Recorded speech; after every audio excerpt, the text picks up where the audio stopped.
Today we're doing an oil change on a 2016 Nissan Rogue with a 2.5 liter. Right here, under recommended fluids, lubricants, and capacities, we have engine oil drain and refill with oil filter change, without oil filter change.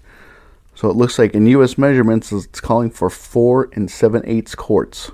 So let's get down there, drain the oil, and we'll come up on top, fill it up with 4 7/8 quarts. Looking at this 2.5 liter Nissan engine, here is the oil dipstick, marked in yellow, right where my finger's pointing at, right here. So this is how we'll check it.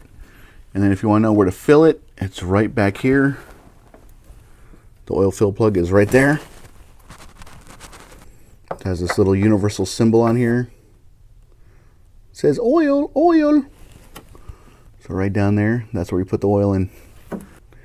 What I typically like to do, I'll leave the oil cap off and pull out the oil dipstick as well, just so that the oil drains out that much more quickly. There's not a vacuum created when you pull the plug down there. What you're looking at is the front of the vehicle coming underneath right here. Oil drain pan bolt. You have to remove this bolt to remove the engine oil. I'm guessing it's going to be a 14. Yep, 14 millimeter. Righty tighty, lefty loosey. So I'll be pushing that way towards the passenger side tire. All right, it's broke loose. It's broken loose. You can see it's starting to leak right there. So let's go ahead, bring in a drain pan, put it underneath, pull this bolt all the way out. It's best if you can to have the engine be warm a little bit. I mean, you don't want to burn yourself and have the engine scalding hot. But if you can have the engine just a little bit warm, operating temperature, it'll help the engine oil flow that much more easily out of the oil pan. So in one quick motion, pull this out. Make sure your pan that you're draining into isn't full. So we'll let that drain out for a little bit. The longer you can let this drain, the better. On my vehicles, when I do these oil changes, I usually let the engine oil drain out overnight. Having it drain overnight, you get half a quart more of used oil out of your engine than if you were to just let it drain the minimal. And don't even get me started on the quick oil change places that are out there. This is where the oil drain bolt is, right there. Right here, behind this shroud, it's the oil filter, right there. Let's see if I can pull it out. No, it's too tight. So you need to get a oil filter wrench. Pull that thing out. If you don't have an oil filter wrench, but you have a big channel locks, you can actually get in there, bring the channel locks on, grip onto it, pull it loose. Because the subframe is right here. This is your subframe. So I'll actually get a piece of paper, or not a piece of paper, a piece of cardboard or plastic, stick it under here, and then loosen up the oil filter, because this will have oil will have a tendency to drip into your subframe, and it just makes that much more of a mess. So if you can actually guide the used motor oil by sticking a piece of plastic or cardboard and having it basically waterfall over the subframe, it just makes the job that much more easy. I'll let this drain just a little bit longer. Okay, it's been draining for about 20 minutes now, so I think that's good enough. If I had more time, I would let this thing drain overnight. Like I said earlier, guide this in, don't cross thread it. When I bring in the wrench to tighten this down, I'm just going to snug it. There was a, let's see, let me do this real quick. There is a copper washer. Make sure that is in place when you change it out, or when you put the bolt back in. Make sure that washer is in place right there. Helps prevent oil leaks. Now we'll snug that up.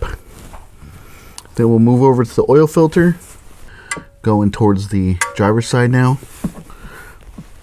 This is a zero offset wrench.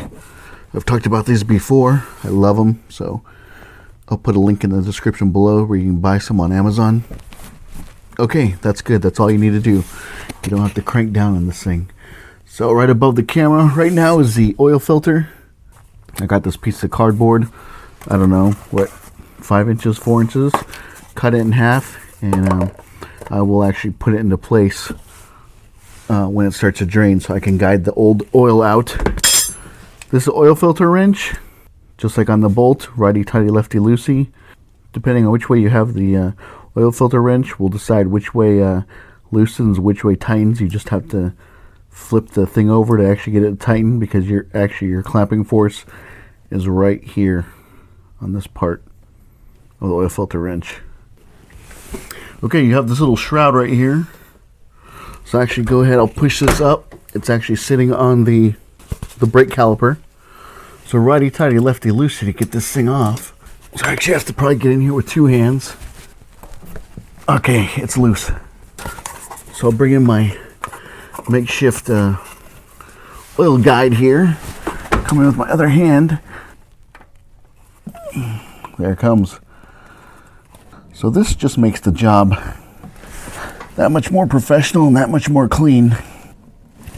Nissan oil filter right there. This is the original filter. This vehicle only has 7,000 miles on it, so it's actually its first oil change. Another thing you want to do, I'm going to hold this in place. So sorry if kind of hard for me to point, but here, this O-ring, this gasket, this oil filter O-ring or gasket doesn't have a tendency. Sometimes it stays on the mounting surface on the engine block. So one thing you want to look for is make sure that the old oil filter and the old gasket O-ring has actually come off with the old filter, because you don't want to double up on O-rings. It can cause all kinds of problems. You can lose oil pressure. You can lose oil going down the road. So next thing I'll do, I'll leave that there for a second. I'll go get a can of brake clean off all the oil up there on the housing itself, on the oil filter housing. And then I'll bring in a new one. Spray some brake clean up there to get all the old oil out. Put a thin film of clean engine oil onto the O-ring gasket before you put it onto the filter housing. We'll run this up here. So go as far as you can with your hand. I'm just going to go a little bit past where it stopped. Okay, that's good. You don't have to crank down on this or anything. Do not start the engine without any oil. We're going to fill this thing out 4 7/8 is close enough to 5. So actually, you're just going to put 5 quarts in this thing. Double check your oil pan bolt and your new oil filter. Make sure those are in place, because you don't want to start pouring this stuff and then have it just drain right back out of the bottom. But I know mine are on, so let's just fill this up with 5 quarts of oil. Next thing will be to do is put the dipstick back into place, oil fill cap back into place, fire up the engine, get it on the ground, a flat surface, let it sit for about 5 minutes, and then go ahead and pull your dipstick out, clean it off once, put it back in, check it, make sure you're close or on the mark that you need to be. If it's a little bit low, go ahead, add some. After about 100 miles of driving, check your oil again, just to make sure that you're on the mark. Get a rag, pull that out of the way, clean that. You don't want to drip oil all over the vehicle. Get any spills down there. Double check your cap, oil filler cap, clean that off. Go ahead, put that into place. Put your dipstick back down into place. Do a dummy check on the bottom. Make sure you have your oil drain pan out of the way. You don't want to run over this thing. So I'll go ahead and grab mine. Next thing we'll do is fire up the engine, get the vehicle off the ramps, put it onto flat ground, shut off the engine, let it sit 5 or 10 minutes. Pull out your dipstick, clean it off once, put it back into the oil dipstick tube, pull it out one more time, and then double check these marks. So as you see right here, this is the bottom of the dipstick. There's one hole here, one hole there. There's a L for low, and H. Your oil should be at that mark or right near that mark, that hole, that dot. After about 100, 200 miles, 500 miles, if it's in the middle, go ahead, add some to get it back to the H mark, the hole in the dipstick. If it's at low, if it's at this hole, the bottom, most very bottom hole, put a quart of oil in just to bring it in that much more. And you don't want to see, I've pulled out dipsticks where you can't even register. There's no oil registered on the dipstick at all. That is a bad sign. People don't want to open up their hoods anymore. The 2 causes of catastrophic engine failure are no oil in the engine and lack of coolant. So if you do those 2 things on a monthly basis, check your engine oil, check your coolant, you'll be good to go.